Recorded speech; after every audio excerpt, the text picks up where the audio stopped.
Hi ಎಲ್ಲರಿಗೂ ನಮಸ್ಕಾರ. ನೀವು ನೋಡ್ತಾ ಇದ್ದೀರಾ ಅಪ್ಪು FC ಯೂಟ್ಯೂಬ್ ಚಾನಲ್.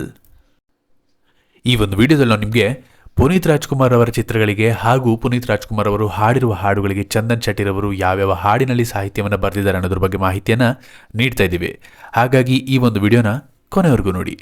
ಮೊದಲನೇದಾಗಿ 2014ರಲ್ಲಿ ಬಂದಂತಹ ಪವರ್, ಈ ಒಂದು ಚಿತ್ರದ ಟೈಟಲ್ ಟ್ರ್ಯಾಕ್ ಆದಂತಹ ದಂಪವರೇ, ಈ ಒಂದು ಹಾಡಿಗೆ ಚಂದನ್ ಶೆಟ್ಟಿರವರೇ ಸಾಹಿತ್ಯವನ್ನು ಬರೆದಿರೋದು. ಹಾಗೆ ಈ ಹಾಡನ್ನು ಹಾಡಿರೋದು ಕೂಡ ಚಂದನ್ ಶೆಟ್ಟಿರವರೇ.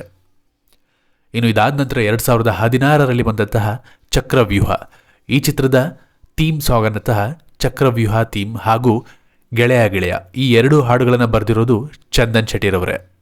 ಇದರಲ್ಲಿ ಥೀಮ್ ಆಫ್ ಚಕ್ರವ್ಯೂಹ ಸಾಂಗ್ನ ಚಂದನ್ ಶೆಟ್ಟಿರವರೇ ಹಾಡಿರೋದು.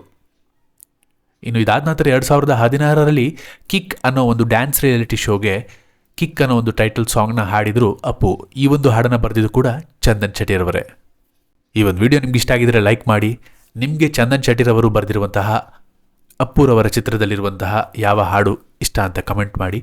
ಇದೇ ರೀತಿಯ ವಿಡಿಯೋಗಳಿಗಾಗಿ ನಮ್ಮ ಅಪ್ಪು FC ಯೂಟ್ಯೂಬ್ ಚಾನಲ್ನ ತಪ್ಪದೆ ಸಬ್ಸ್ಕ್ರೈಬ್ ಮಾಡಿ.